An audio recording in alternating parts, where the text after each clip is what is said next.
Adofo nsam ni twemu na yede eto amusui. Mira Festus Abwaje eye conflict and security analyst. Eba ne ntawantawa ne bambɔ nsam a owo munim die gibre kyeremu kyerɛ ma hu baabi asɛm ne firi a eba. Na sabre wabo amane de atodwa yin anim hoyo akoso ewo boko atifi mantamu. Na firi sa boko hoyo ne ba so no. Timamufu obonyoda. Ana asrafo aboban ohososo bonyo nsam na ekoso no so entenam so mani pa bi kura afiri mu eno na aye temamufo no se eye boa payo bi na asrafo ne di kum wo mo etu wo so ntiase ne ntiase tena eba ye mpanifo twotwo wura ne ntini akuku da makasa ama na anu mi Adams bona akra be ye se ehwo na kwa akwaye wo zo ntie me ani na ho enne mi Festus is tremu a ehwo na kwaye bia enye nwanwasa de ekoso no atuatefo de won ho bagim okasa na yakọ ne nchen ene yakọ bisa ne se botaye benti na mo oda nsem ye de se atuatefo de won ho bagi ye de ya asem ye mfra wo mo firi he te he ba ha ba ye dai ana mo de won ho bagim no so hwe eba ne se na satemamufo no ne sa asrafo de popo wo mo ne de kiro mo dodo a de mo ya ne se wo mo kopesa afo no na wo mo de mo ho akogya wo mo ahwe wo mo nsa ama mo akọ wo mo mwa na omukwa wo mumwa na di nkunimdi aba na ansa na nkunimdi de baba no na saka yo na koso manipa bi afiri mwatina na no nsiedo eno na aya ade a ehu a akoye suro na wo ka che bambofo na wo ne se wo mukwa so ma nkobo ban wo ma nkwa honom se wo mukwa ntokwa anaso wo mukwa akon etu wo mani na ho. Mira Festus. Well, I'll propose a solution. Let's look at how our military,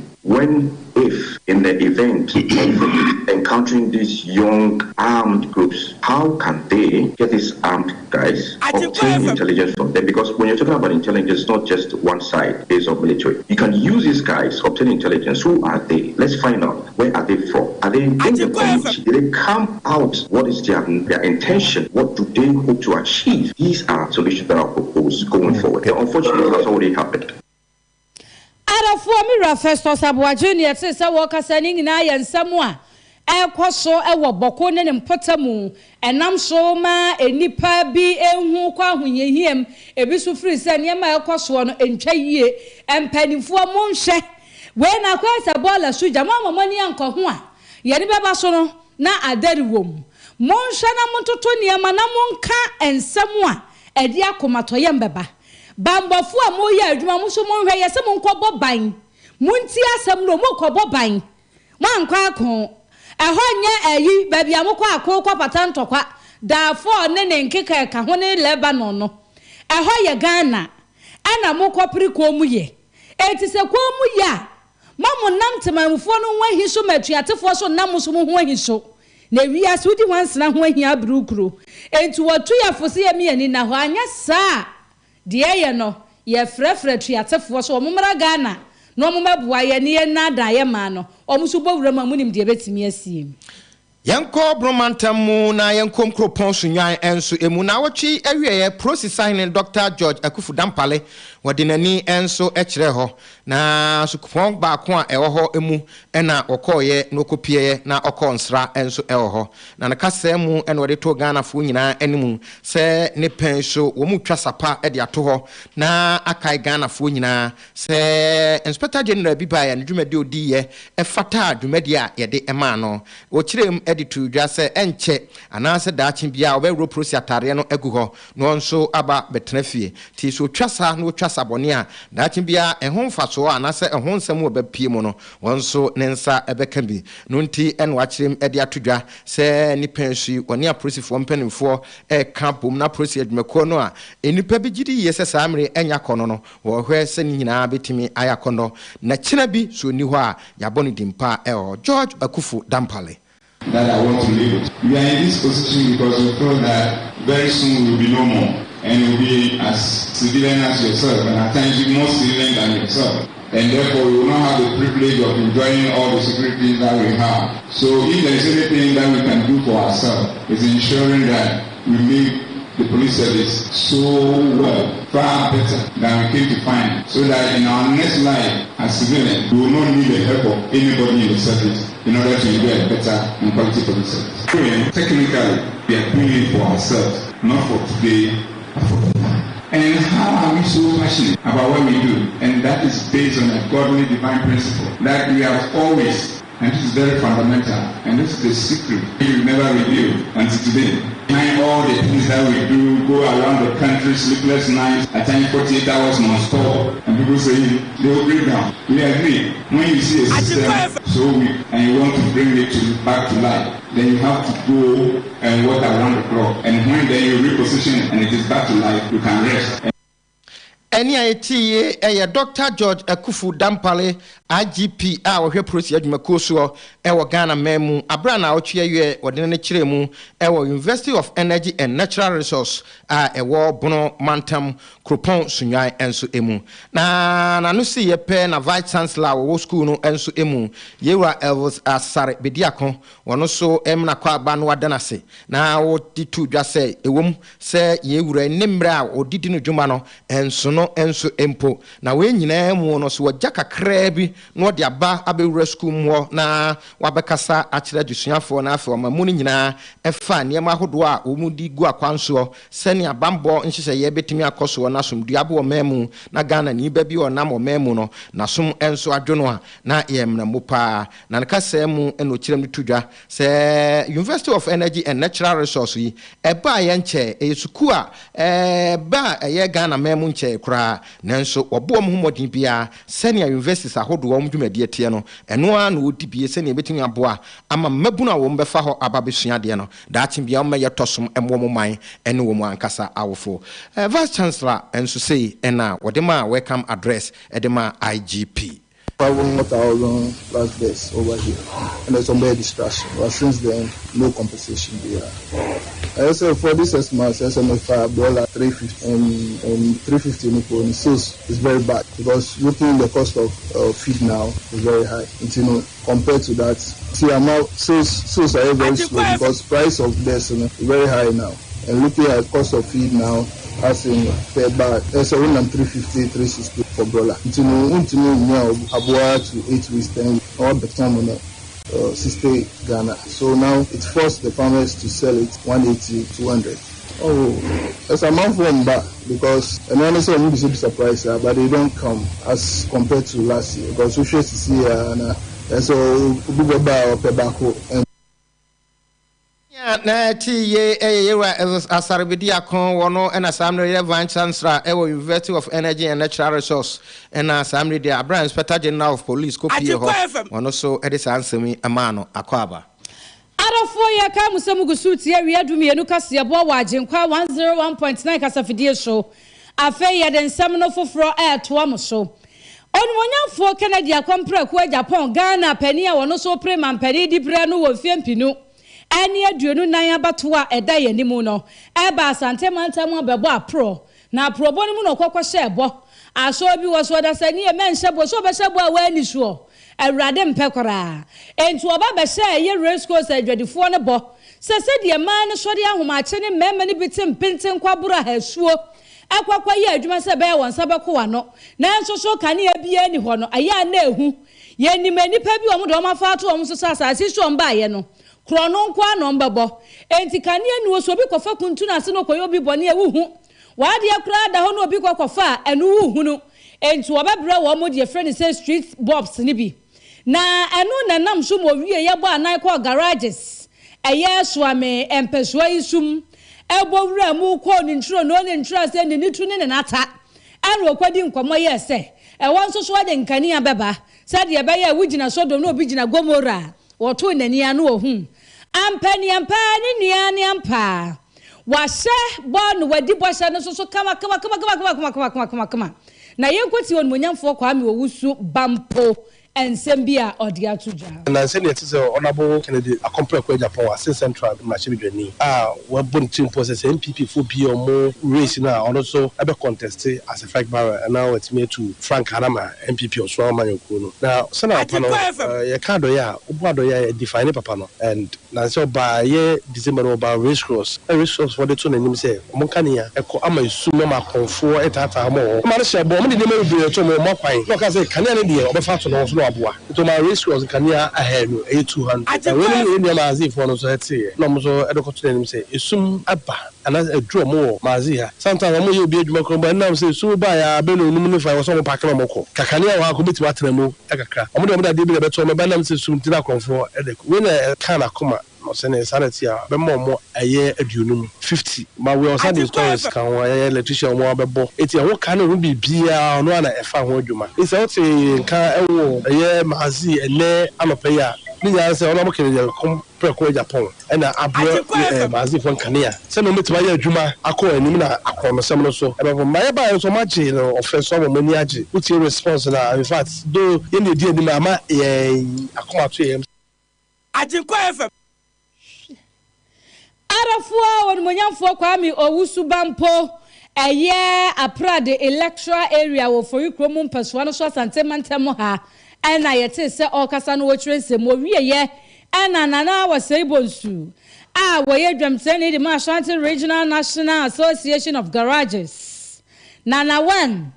enso so ekasai yanko na yekweti nana enukre kene Agyapong ne day wa beye bob enkania ye solar makuma 50 a chese ye ni asopa se perifone bube se egu hyeni mponi na abeso abuda sia wonya kwa na no hwadi no wa sase se o support wo man tie de rempa bota na chi ye bompa se nyame be na dom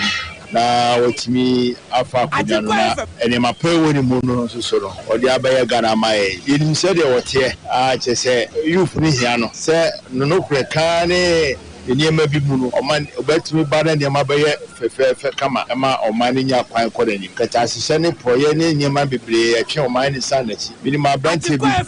awasua ngoma kwachiri efen Dr. Alina Chia Abdallah obisa se ede na Ghana ye okoko timba damo bibia na nso ahia ye na che se ye sika kwabia no na se ye sika ye pocket no eto ayede atiti eniema liki enti no yenim se ka Japan so ne how pa no ye bompa ye se obeba na sa ne mari nyina no waba be so na omaye twatna fa na etuma fafra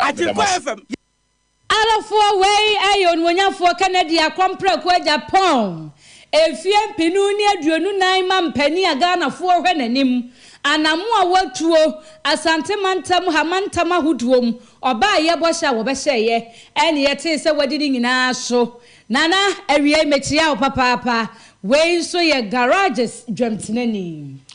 na Ghana mampani otiadwasoe ebaye ofado to no ho so se galamsey eyade a obebra sanse eseye nsuansua ene Agyapade ahodo no a otu anamon bia na mantam ba ko galamsey koso pa bi eye epue mantam enso emu prempre ababeto dwase omo ate tax force bia wo mo so ene na miamia amanfo etu galamsey na wajaja amna ene niam ahodo wasese no ho se ne betimi aboa na amna no wo mo betimi akata so na nkrakra mu no wasan adue nnua na etimi aboa amansu a watwa ho nnua nyina egu a ene erewie no nyina etimi afantam pefra ti yekopie mu epue mantam mu ne de ani kire ebua kwa south a ababetodwa se tax force yi wo mu ne aban krache penna ho ye maame akosua asabia ano enso akwakodi nkomo abra wo mu enam no mu dwumadi a wo mu die no wo mu enso edie na ho no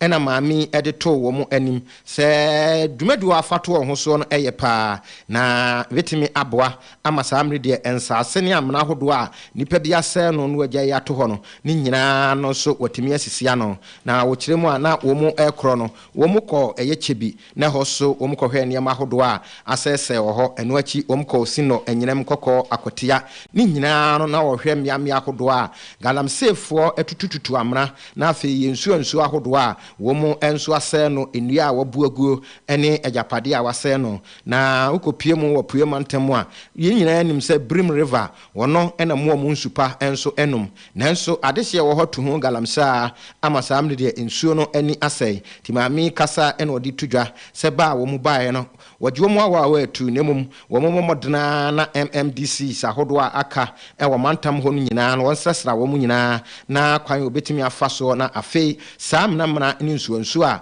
wo mu enso abu hu nua nyina agu no wahwe kwan obetimi afaso na watimi enso asisi sa eniemai ano asabia no sei ena woni wo mu ehia ya wo kasa aye Agyapong South Municipal Assembly government ashase or reclamation e wa papem any AFIA side na ye best association of small scale miners so omo na reclamation kwa machine ayewi ye de yi omo no mo wo nti omo meboa ye na mfie bi atwam no yankrofo ye ya omo jagu ho a petni ade wo ho no omo meboa ye na yentumi nkata so se me ne omo kasa no medi kan kasa ye kata so kra ye betumi adia ye se park bi na se bi as memorial for program ya ye ni omo ayi ema general secretary so can say Omobehia Assembly need support in terms of fuel. We are ready to provide the support because you to me kata sam na nisu nyina ebema ye yetumi aduanua ama mframa cry home so I am from a papa.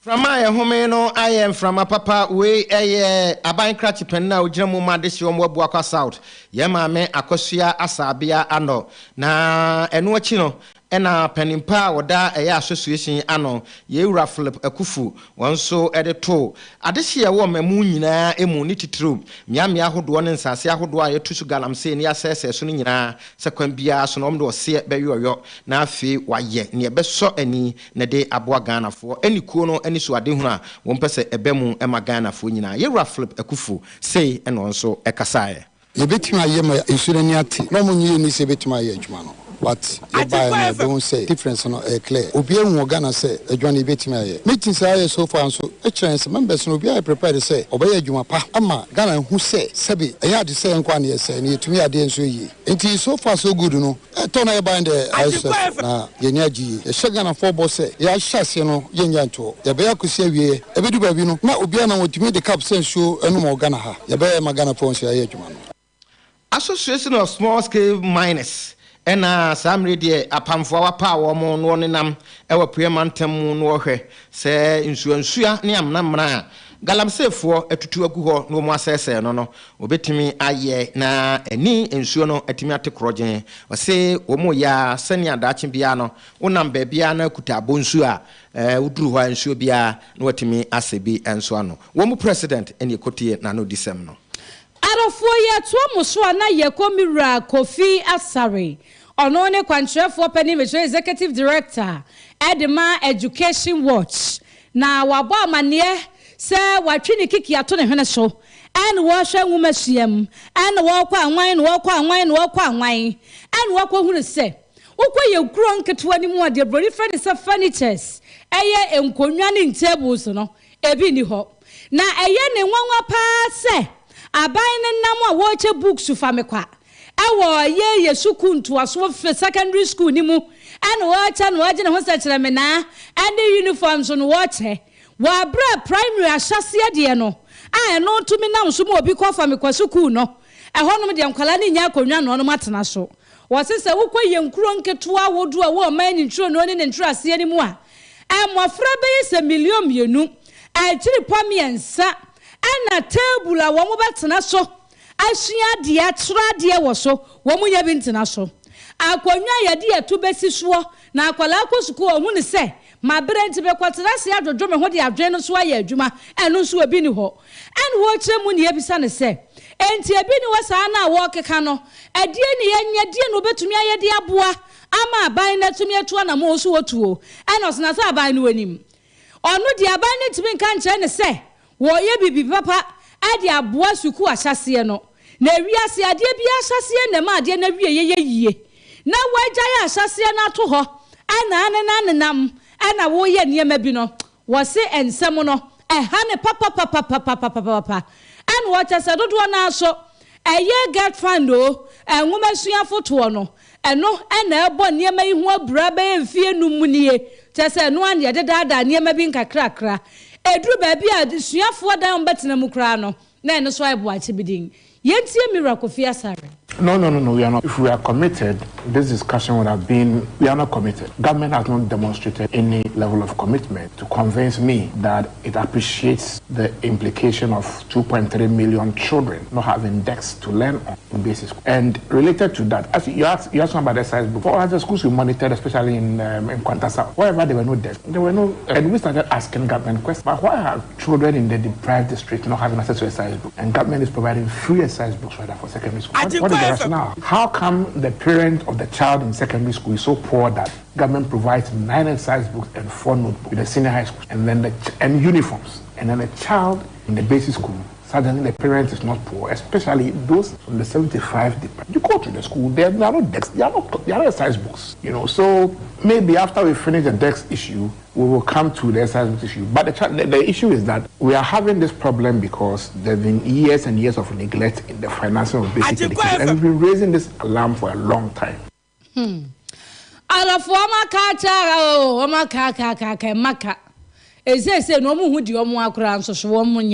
Nemom say yo mo adwuma mo hwe say ye benya pepepere yo wo nwomasuam de ombekwoso ma ba na hu say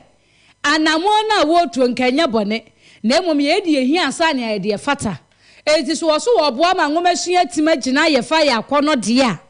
ani aban no wonya niam wo so wo ye no mfa mo wo manfo no eyie yo ne titiriu ye mana ewo kronketo mu a wo mu ni buafo bia da bia na nkwale ani aye wonom ya tutu aka wo mu nsem ebi twa brofo kwansi ni bi ansa no wonom akọ school ebi na munsuo so na akwa na no subonto ekobuni ya eno so mofra nwotwe na je se da bi omo okro nketom do omo ba kire wo mo saa ya ni hwe kro mu nko a ani ye ni yie wa ho ba ne se obi na betuma ba kro mu school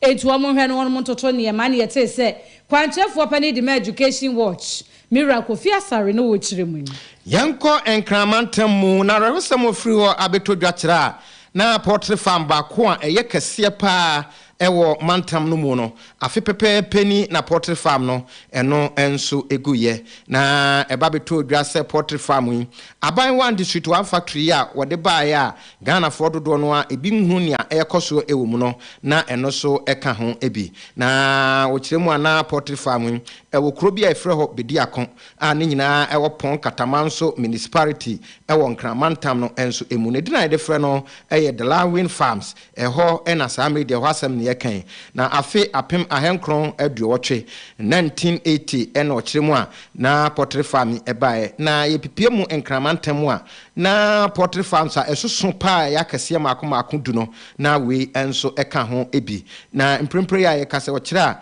na be semfie 9 ni ena de keka ho ni nyina eguguye ema eka enan pepepe na ekire ena wo hwa nkokɔ yade baaye no miensa aka ensu eguye no kire mu a na we so February ya etwa mu mfanse afe pepepe ni ena nkokɔ yade bed free bi baaye a eno so aka ho bi ema eno so egui krakrakrakra ka ho bi ama centrofo kopie ho no na poultry farm wo kire a na nchensin kra bobɔ eda no so no ebi atetetete afe ye feeding mill machine na esi ho no so prempre ya ye kasai nyade bia esi ho kire mu a ya befa enso akwakoton nanumu ene enso ntrofo ene papa Kofi Awuku adu ono no ye manager e wo farm so enso edi nkomo no mbusa no kwankora efa so a eba ya samre de poultry farm ba ko Ghana fo ani da so ni titiru adehye a ewo eyenkramantam no mu no samre de poultry farm enso etimi egu na sei ena papa Kofi Awuku adu manager o kan na kosem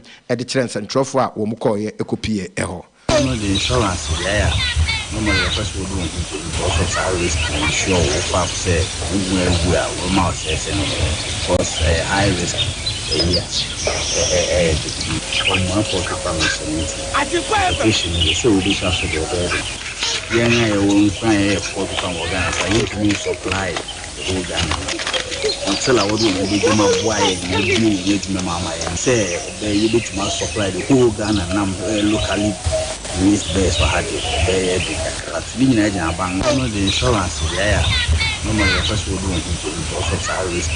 we are going to show farm say we are mouth says because high risk we find for to come organize I need to supply the whole Ghana until I would do my boy and my mama and say you need to supply the tie papa Kofi Awuku adu se kopie mu wonkramantam a na poultry farm kase pa e wo ho asamre o kire mu aguo no wono ena na woye manager eno achi no ena ye ne Frederick Ofori a won so e wo bedi akon ho etwetwe nkomo e fa asasem kro ya enso ho Frederick Ofori enso etoa na de eso esei 4,000 plus beds over here. And there's some bed distraction. But since then, no compensation there. Also for this month, SMFI $350 and 350 Nippon sales is very bad because looking at the cost of feed now is very high. You know, compared to that, SSCC amount sales are very slow because price of this is very high now. And looking at cost of feed now, as in per bag, there's a 350, 360 for broiler. You know, about to 8 weeks, 10 weeks, all the time on 60 Ghana. So now it forced the farmers to sell it 180, 200. Oh, it's a month from back because and honestly, I'm surprised, but they don't come as compared to last year. Frederick Ofori and Assam Radiania Air Cosso Poultry Farm, wom feeding wom de men kokonumwa, wachira ne boye dine, eka hu bi mu ntimintono, wano so enen santrofo ekasa ho adesiema yinyina so ye, ne na ye ho nya aboafo nkrato ye ba de mbekwa no ne akofa ho nsem bi ede aba abesommo. He wants. What's the wedding is? Oh, you butankasa. Messi, Lufat na wajima where you? Hey, malaria drew Lufat. To my wedding, where your hospital? Sister, where I imagine there, few hours to my wedding. No, Monsieur Semu, whom I yeshepe. Linketa was a mikunia. My husband is sick. Hey, Jamo Tornado. Nabas annoying. What's the water tested positive for malaria? No, never into one for ambulance. No one. Ambulance. It's not a bicycle. No, nothing from Kakabo. No, kick. Many wedding gonna me make up Nina. Sometimes nearest pharmacy. So one meji Lufat. Entrance pharmaceuticals for one malaria gruna. Inyo. No ye na wanter. Mukuno china nenadi. A brand pa. No kuniso. No pona waka that you may kiss the bride. If you want to show day. No, don't. Tita with malaria and cold to them. Lufat. Malaria drop test for malaria before treatment. FDA Ashesa Ejedi in Kratoi Ajatum say ye. Anoka maji Hamedi. Me pa chinyi jufwa na namaji Hamedi sano. Doctor Amagashi na make for the amount. Ya dia eja etunya duote hamaka sano de hamaka ye juma. Enu ne betu ya dia na se. Menu yenkwa chinchi mrawate na bomwe chichi efiri nsuase beka cho se odenchama wu a. Ya nyina tinye maso hwe huna dia tum se. Doctor Amagashi wote hamaka sa. Eye stroke nyedwe ya dia. Na fo miensa pe odi betu ase. Asthma enu so si manum no otu ase. Eyam kro ulcer wode na fo miensa chinyente ne yakuma bonso nkronso ye hwia doctor say ne ntontia waje Hamedi or the trokunkun bible munsam kronkronkron ene beto spiritual marriage na se honhom munsam a etena wo so obi ne wo beda yato waduro ade bi ye fa honhom mu no kwahwehwe doctor Magashi ya kira kwan no besa dia maw sanom nanu ya mani krotweri sa mehne santamu medie bi ho adanse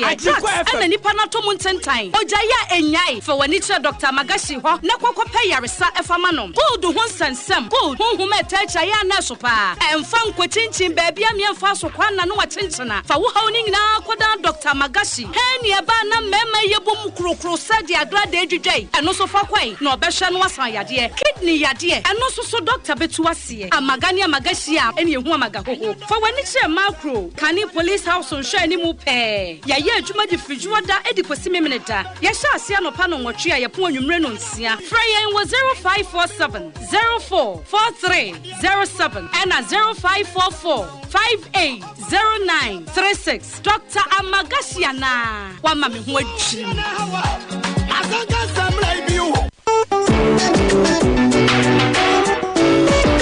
Foligo capsules ni syrup your multivitamin for fra. Ejema mo fani benina. Iron, zinc, copper, folic acid, vitamin B6 nutrient shimuma. Foligo drama oxygen na yechukwo yemuno. Eje dwuma ye na honam no so nya hode a ehwehwe. Foligo syrup de deda malt ne ewowo ni jama mo fra. Foligo blood building nutrients so won ne pama benefo. Omiketufo ni obi a wayare na ho tono. Yankase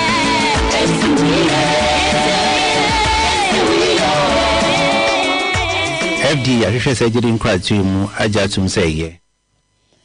Adofo ye mamwakwa abaside Agyenkwa 101.9 kasafidie subiom ugusu etie wiadum yedo KASIEBO no na wadwenkyere befa Facebook live eno ya Agyenkwa FM Kumase 101.9 Agyenkwa FM Kumase 101.9 YouTube ni Agyenkwa FM live na wo normal test line no 0204 905655 so o de ba samanya keterese kasatwe kasabro no ye from de amaye emfa normal test line so mfa Facebook emfa Facebook mfa nkofa ho nso so o de fa baabi baako na yenkenka na ma yadwuma no enyemre mfa ma ye da ase ye kwa mano ni semu ye borra Nigeria manimu Nigeria mana boaboa wo ho a enche akato na bro na wode abatoɔ atintim so na edane yabusum ne de to so aduonunum enti wo ma no borra mu sesi a daje ni posokra aye kitikiti keka saa anu na monfo bi sasa na dia pa na Nigeria ma no wo mo pa hunu party a anu ntie nipa bi akoma asode esa no na aye binom kura se wonum nim se abusu ne to so aduonunum a ewo so omoto aba no se beba so se masuo na wo bowura manim na ne omudi nkoma wo masem nyina ne se emaburu ne bia fatumi bia hye wo nsem ane onum ye de wo mo pe eniema mo ye no honum no enimu ba kusen obia hwe na ne yonkwa asem obeka nya ne da wante ase a na odi ada ne twade kuturuku ane wo mo toto wo mo ho na wo mo hyehye niema bi na wo mo sese niema bi enti wo mo hwese ko mu ye ebeba ansa na da na duru anya sadia wo mo ntumi nkase beba so na ase emma so eno da nchen a eye education ministry ni soafo awoda no eye adamu ina de report wa ba bonte de nsema beto dwa kire se woni mpanifo a wotwa ka wo nwumasua ni nyina akasa ama kwensese suapon bia wo Nigeria manimu no wo mutum every eye busun de to so aduonu mienu di akwati wo benimbu so mekire March 14th na wubisa wo mo se die nti no mo si gina yetu anamo we yo masem na etia se be ya bambonsem ebe toto na akwa mu na omu nkwati kitami ana se jame abatuo no mu ni abatuo na chi na niam nyina be koso toten eno na nam so amasa gina sie no emprempre wono masie adafo ye damase na ya ka mu se nwuma ko bia dama ana so ya sim se yemfo mani ama no nsem enkamro mu ni yemfa mrawo ana eja ye betena sie si nkonwa yemfa na asie ma adwuma ko bia ono insurance company and wo so wo pe marketers ni o madi dwuma wo se so wie se chese nka so wunya adwuma nyebra na wo mo behwe se niam a wo de baba ne ntotoye a wo ho no wo betimi adi ni nyina so ana se ene wo nsensem no ekọ saa de wo fra adwuma ase wo penchiremu afa 0244 37 8896 and 0546 63 3426 oba fa forms ni beja Agyenkwa FM ye frontex na bibia ni a obati yenka na yade ya sana mpenna kato na mu ba ko ya pa ye ne yare eno ena large sidibe se brai na samli de oni yade no ontumfuru eho emaw osubi ho a na ne de nso nyamfura kra na ahwe hwani ena ekoso wo ho ni nyina mu no ehunro eho ntra ho ma ne mfura kra hwena kira kwan enu nyina mu ose mfanto anim se ebia ya kontusem sunsum bi how bema utuo entimi enkumaboa sa ya ware sam dia ene ofenso na manzongo ho na ado ani kire ubusa eye mokso no a kramofo aso dan no ye be kire uduru ho a waduru eye alaji sidibe akache awie ene alaji nkasa e 0240994362 ana 0266666668 enso ye kwa bi national service loans ni akokra ye sika na sikasem eho asem no da bia meka ese no wanhwe wo sikasem yi a waso ye be hye kura etesa de odi akote sikakura bia no kura no enipa bia na betie so chen wo ped ne sabom eto de kwoto a no apesikakura bia wo hwehwe wo mo a wo behu wo mo bibia ba kitikiti katakata wo bu nkonko kohwe wachi a na no wo mani de ta eya bi national service loans and American for the amawo wo per salary loan, salary advance, personal loan, abi clearing advance, working capital, abi semi loan, overdraft, certain account, and I say kiddie saver. Eye abi national savings loans. A wo kumasi adum. Agyapong building in share ni mu pe bomode bo anan na kɔ wokɔ a wo so no mu bedi dwuma woni omu be ye adwuma woni omu bedi nkomo afa wo sika sam na wo besia ho fra 0270 01 0026 0270 010026 yabajoso na Cambridge Senior High School ene to in Safrosin so no watwera enye yie wo mo de o betimi aboa amade enni ho no etimi aye ho ti 2023 West registration no we fras ye Junior Science Business and Home Economics ni nyina wo ye bi wo ho na wo gia desuafro free Senior High School 1 akopem 3 kaise vacation classes for Senior High School student no wo ye bi ho pre-senior high school classes for Junior High School so e bi wo ho kaise obetimi efrifiaba na opebe bia da so board no e bi wo ho na de man ye de nyina ne se wo mu wo wasi examination center ene mpanimfo a da Cambridge Senior High School ano enkasa e was 0599 267277 0599 267277 and so yepo eye enwumakuo bi te se Skin City Laboratorium na ye kan se ya na ye kan se oba bema sa wo pese wo redie ne ye fe wunya redie sokosoko wunya redie nahanaha wunya redie tokotoko wunya redie ensaida ena mfa woni babia redie no so ase yakoduru bomoden ne Skin City Laboratorium etira kwan na benam ye so ma redie na wahwere na ase aba ena se wonam na so obi skin twagu a na de na ase na Skin City Laboratorium onum na aye ni nyina na wajibre woni redie ho ade ni padua na tena ho ehwe se wo kura na ye product ban ka wo ne be yie ena musuku a ya akọ ewo nimdie woni pa akọ amunti ya gibre ne ahwe ne yesiesie wo ye wo daily greens your bronze natural and your natural restore ye woni pa kokonku adantamu de and ye woni patuntum na wo fa ye product bia e ye pure organic etie ye product ensi ho nche ye product bia ye pure organic adwuma wura adwuma ye ni ba no dini wonum nyina the Skin City product ne di dwuma entu wo hwe so obemu adefon omu ko so ya dansefo wa asema mekan ho se wani mabubu aguso se wo de na yi guidance se bi gina bonkum na gina nifa na bia pede omo na hwe so se akokọ a wo twe ne nam ni nyina wo de ba ye gibre ni akeka ne ma to ne ma so ni agibra massage wani mu ni nura papa ye de beye menu yakona ko witness de make kwadi adanse I Skin City ya wa affordable house in hwe ni mu I sokore mampon na wo pede ma kan kire mu wo pese wo kɔ hɔ kɔ ye wo nipadua no ho adwuma wo pese wo nantri na adwudwa asaya ya basa sakate ye ho adwuma ma wa frɛ number yi I 0248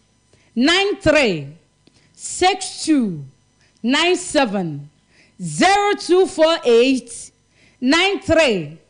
62 97 mu anan so oban ya mo space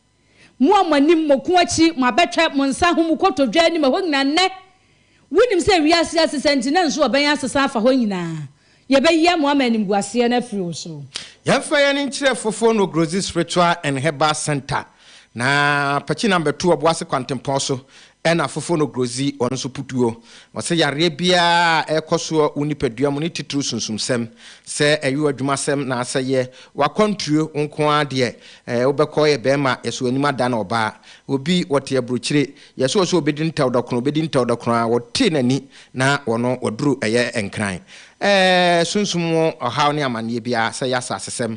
afesi kasem akunya wote so oba obi tuto afru so gold nsem tina pachi number 2 ne won san say hot your boss elia gold ho nsem de wo de da no a ene kadwua obete yama wo se de okire so obi abu kwasea no aju sika se meyese yama no anya ama wo ene udi ni pakroba ntem so no a won sa ebeka usika ene fofo enkasa e 0245 167857 and 0550 154438 and so University College of Health and Science or semen control say yaji enipa admission koso eti me kanfo college ya mawa na me se bomoden na wo soso kwaji abodi nkrata degree ni bi efa doctor of pharmacy ayeye no ho suku yi wo ba bibremu atoye mu a eye suku nwanwaso ba akopa wono nko na sa course ameboso ye doctor of pharmacy wo ye bie enti kwa me nkruma suapone ya ka bom ana wo wie suku eje abodi nkrata so ba itrewa kai se abrabo ye ntoto na se emfa wabrabo na nwikele wele mfa nwuso bolo bomode na pe nwumasua na fe no ebo wontema no na babia beduro bia watimi asane dia abo ho abra fra 020509 086651 and 0509 086631 2022-2023 admission yegusu a yegie yafia ni nche MCell Construction Limited na ho na samre de ukọ na dan se du ene asisi kura na ye ba ko mu a ye de no edanso ti se wote ye nka na se office na wusi anase factory abrosan ena wusi afabejaye na yensi enso emfama ho panisi achia emu esna bebu bia no nti so wodan ne bi wo ho ne bia aye dada na asamfom so wo ho a enso hwehwe MCell Construction Limited a ye baba ne abesiesie ne kama pa na timi enso aye mono eno achi no se ye penti dan design a ye beye amada na ye soronko no ni nyina no yaje ho nimde enti eda ya bam se ye beye enso edi amawo emfa ho ene ba bia wusi fie no anaso akotwa asase no se bia ensuo ewo ha na se bensuo a eno ye okwan befa so ebesu dan na mawo a wo bewia ensuo enso enha wo enidi emewura edan no emu ene ye nkasa ewo 0244 843480 ana 0515 0541 578297 se wo boye no emrane ye MCell na yajo so we built your dream onto rarity. Arafua yeko eye Atenka Media Village na ya ma Valentine ayode Valentine be da efrijuada nopa awia edi kwesi anwumre eba ne sadia wutisi brada ni mu asimu na wona wo sene no na ba bia ye dede woni mi dewo Valentine pa de papa bi na facha wodofo bi wate na Saint Valentine adwuma no ye no ese mu de adane didi enya sa na papa no ye wahu ogina ba bia wo besu agum so mama ne papa wo be ye na adane adwaman school anu nti wase bomoden nafu ani be pie mu ewo ahoto Valentine chocolate day ekoso wo takrade mo Atenka Media Village ye no ne yakeka ye ho opusu nyaka ene ya pusu ye ho saa no na wo woni pasunku bia paso chana de ana se chana no wode ne kwaje wani ana ene ebre no nie bomodin na fu wani kiremu ho na adwomtofu ani ntini akuku dam wonum nyina ba honom na dancing competition so kra no ebe koso live performance ebe koso sa artist ya wonum wo ni wonum ebe nyina no won bebo adwumason anu nti bomodi na hia yeda no na da na de ye odonko a enyi da fa be wom enyi da kafreka twom wo yodo ufuru wakoma mu se wunua se wadamfo se wo maame se wo papa se wo kunu se wo mpena se wo yere wo becha na de na eye ahoto FM AGYENKWA FM, Atenka TV, and atenkaonline.com. 1 year so yasnemu ya takra de mo. Anaji, I know your choice mats, and Afe Rebel Hotel, KFC, one woman na mahuribu on mo pain. The Palms Hotel, Efwa Hotel, yes CCE, Yalis Hotel. Dana Milk, the Papa, Summer's Events, Fruit Splash Natural Juice, Soba Pizza, Adepa Shoes, Joy Deco Rentals, and a year Dr. Samuel Amagashi, or Sia Magania Magasia, and you who are Magaho Wampa, say, Yadia Quan and Samana Yadia, your mob bo wonom na eboa ye o se ahoto Valentine's chocolate one when day eyodo eyahosepe eyenijekwa sayare bi ha wo dia nantia nankoya bia ba ko a oyale no wo beja no ho Dr. Frimpong Manson tetemofra herbal clinic ti saye ni yare ana se ete wo huna de stroke pressure diabetes yare bia ha wo syphilis prostrate and afi bema utuo entimi emo osanom de yetenete sunsum yare nyina yegya no ho enso aba ti hwehwe ye kira kwai obefre Dr. Frimpong Manson ewo 0240833297 0240833297 kai se tanoso apatrapa pokukrum yebe eja mensa bonsuom ho ti ene doctor enkasa wose Dr. Frimpong Manson wo ye drowura nti enkasa fa ya de nyina bra na twede ampokwa anyakobo fa so enkunimdie enso ebeyawdia arafo madwetwe abeka yensa ana yede eto musui na yefri normal test line no so ana eba enunti Crispo ewo fufuo de o kanyina ne se yegyina moa na nado dankwa akufu ado ene NPP amanukuo wo mu aban na ogidi yese enema besesa ewo Ghana man enso emu arafo Crispo wie ya pe na fantastic Wilberforce or the fiseshi asanyene so o se ewo akanie ensem ene niema mu na niema mienu die owani so ade hunu edema ewiase emprempren enhyehyeye ne ntotoye ye hwe ni mu se betumi agina na nkita wudie nsoso hia eno ne ade hia de pa mampani na adodankwa akufu ado wa beye aban kankan aban boni a Ghana ye hu ne subida pa se wo kwatia ketasehye proye ene eniema bi a ekoso akismi Ebenezer de Frisa Hwebekwai was NDC Deputy Secretary owo bebiani anwea so bekwai onmonyamfo set jedu oweheno adom ababio ne o se wo ye teacher ni ewo bebiani senior high school happy birthday na ni dreams eya komaso ade ni suade hunu na nyina mra mumfamma no anokwa eniema nyina be fine sister adoma babio happy birthday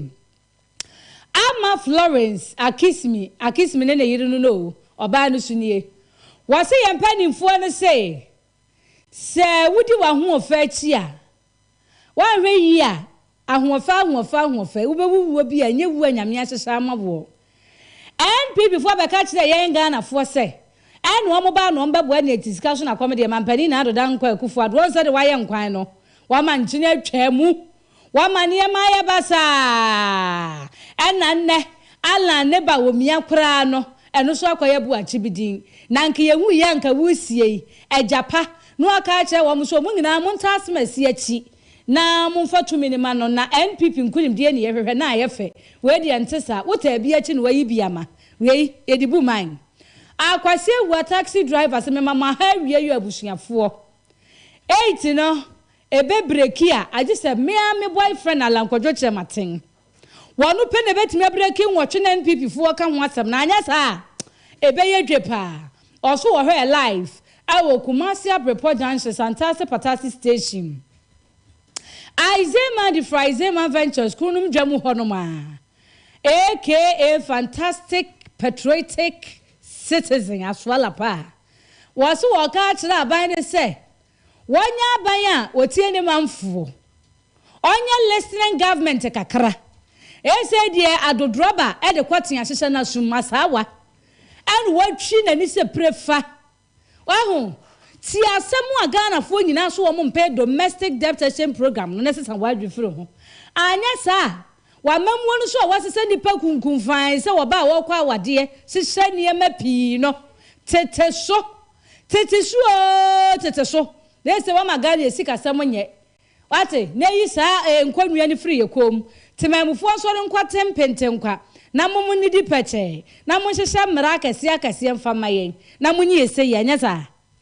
we ye brefo for Stina corporate salute you masasa we aye correct madam What if free Suame police station? Valentine. Catcher, Madame Setchna, Valentine. But Ochiami anima Samka was an Anna Wasumwa, Copra, Oka Valentine. Oh, but I didn't Nagazam. Say I down for no tea, catcher. Valentine gift. And your copra, and one saw about that lunch be. Na dear ba, na ye fe, what I say. Also, I'm a police station. Ban Prempre do duty of Fidelity Bank. I was Suame. Now was here AGYENKWA news, me mama ha. Me boss. War said Bambuankasa, Ebabo, men who said a mocha a yabo quasamono. Nyaminsha AGYENKWA fempa. Now one money birthday, and yes, success. She thought I success a year. Quaja sempa furniture works. Was on your gusua bompaye. Say Christian, I treat some. Nyankopon beya adwam ye hu atwetwa sam na ye hu atwetwa sam a ebeya brofosem atwetwa sam o twa sam aw krach na mani pesu dodo wose awrade mu ani ehu no ndo okoda bia ne mpaebo atwetwa sam o atwetwa sam o atwetwa sam o akwa ya asefemsem na wo wie ya pa na Lawrence Buache buche was a near a soaring quanta or Unity Oil filling station. No, and also Canada Agyapong all the way. I come pray all the way to Jagwe all the way. One no all the way. Hail Salasi patriotic voices go so. And was in KASIEBO when young for Lankwajo Martin. Ghana, your mam penny would do no. AFIA boyfriend would you now so bite the no ye sexy ankasa said ye wobabua ye wo one district one factory ne nkeka ho no sa no obebu man no wo say ye nyina Ghana sikasem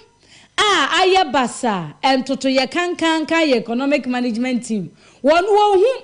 se wo man koye mass wo school se senyo chas wo mu bibia tete apansam finance minister wo nya hui ho head wo me sikasem aye we Ghana ye koye anase e bae sanso ana kwada nya medi free crow from Santos Hotel and also what AGYENKWA FM ne AGYENKWA FM etiefo nyina wie na wono na ni bra wo twi ne mpaboa ho wo crow from no said o mani mu anu se wo gya wadwuma to okodi amanyoni achi wo beboka na niema aye kama ebe ma wo na ma yi a wadama o se mu woni na ho na bibia ebe ye fine arofo Majenchirei ena ACYEA. Isaac Paint Enterprise Tony Safro se wonam Kumasi Crodium ha na se bebia na hu se dan ya paint ne papa na Isaac ho na obeto paint free e wo se waterproof paint bi ni concrete sealer stabilizer paint ahodo nyina ebi ewo ho na kai se ubehu no ewo crofrom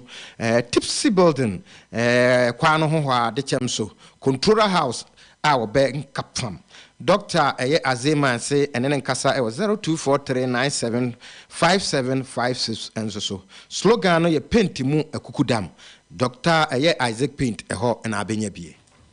Why say so me ankasa me papa bondiata was say a radinshra ye nyuma pa ye so na radinshra AGYENKWA FM ewo adwuma hodo ye na ye de bo my Ghana ma wo bibia etensempa ekoso. New engineering works, Master Jones, ano. What do you need air conditioners, conduits, and answer pipe laying, refrigerators, and answer washing machines. Minia, and Quadana insurance, and Yama will, and qua Mobinco B2, and qua Mobinco Chuni, a banasa, na anya fine. Bomade, na a who installation is servicing na Yankwa County Hospital, Kumasi Girls. Would you do why and the Totefunti? Any pine rebium? Fra Homei Apple 0246 480617 and a 0501 809085. Look for tablet and suspension ever German so will be a samre dear. wa hu se onipadua no asesa okatrema so ayenwono no wani ase nyina efitafita na chese atudi ade no onsaka bi edro ba akopa bedu akagina mu na aboafie amefie asan gina so eye lufat na nigisem ne se nkwala de wo ho na mpanimfo de enso ewo ho over the counter store bia bewura mu obusa lufat ansa be kan bi na momoko ba bia na se wunya bia ba akope na abenya bia ye keo opposite Mrom Castle ho de ahyema ewo ho ne mpanimfo nkasa ewo 0541268721 enso eso Dr. Samuel Lamagashi was say amagania magashia ene ehu amagahoho ansasa yade mienu kwahia na ye ko wura na wanimu de yade num no ho ana yade no ho kire ne pa se ye huhum mu de ana yade no ho kire no se ye nisuade ana yade no ho kire no Dr. Samuel Lamagashi se men kan kire wo se wodi ani stroke ulcer asthma hernia oyam pro ede na ekoso o se bomode ne behu no eno da nchane a se ba ne huhum mu de wo bi befo no pa wi anwumre kwabra no wo ba yirime ekuta no wo se tienie wodi si usu akofi bonko unwie na wo kwaham nyina atete amanfo hu na mane anadwo mon kafra why mon kwa Dr. Samuel Lamagashi ho obe ni nyina ade amamo wono ye wo no obi ye na ade se wo fa hodie pa wafa wode abode ntema no wuyi yo wafa wode ahye ne tomem enegu ni sisi achi no wo yi mframagu ho saa da bia na wuyi yo bon aye kankan nti ye pa se bebe wo oboa kohonum no ntu ase mfama ye wo Suame macro Kani police house ho wo kwan kran so a ya tra ye kwa ba ma koduru ho Kaswa prison junction ehonum afre ye 0547 04 43 07 and 0544 58 09 36 Dr. Samuel Lamagashi si amagani magashi ni ho magahoho Swift go AKWEA tiase na bia in fact so the rounds wa emuti na de pa na hwese droba ni tim shoe kama no agigi adam said the water can so talk ada so person utukwan na akwantuo ni yode so person ne wo rounds bi na dwo kwura ha no afa ha no asi ha no afro ha na wo sha ha na ye wo de pa Swift go enu ne nyina na machine rough no anam de akwachima se woni wo mo app ni bi wo phone so akọ Play Store wo kọ ho no mo a no abo Swift go ebe hiaba no wa download na aka phone no so wo be ko ba bia no anso amia so na ekọ anwan na obi ama so na wa kirew mijina hafa hate hase ya beze wo mo ko na afro wo no kaya wo enjoy 40 to 100% discount umpe na apede yin we instant abaso body afro ka na no wanya free free 0302 905777 and 0501 647600 yabajo so adofo yachiamo esi ha pi eka tete eye letter na ye ka tro wo se yani age adwuma waye de aboa ya wiame adwuma die no awie peye ho awrade won hira no onye okese ena juadahwo ho so yiye mame na wotwene yenkwa okotakwara enti efrase asa no bibia beja so jaso aya na wo slow ne madam na wo de aka nyina hye nyankopon sa wono ena wa kwan nyina wo hweso ema nkunimdie eba mo messages amode bre ye yedamase awrade enka mo ho na yefa na asiema kwadwo safo Michael Kantanka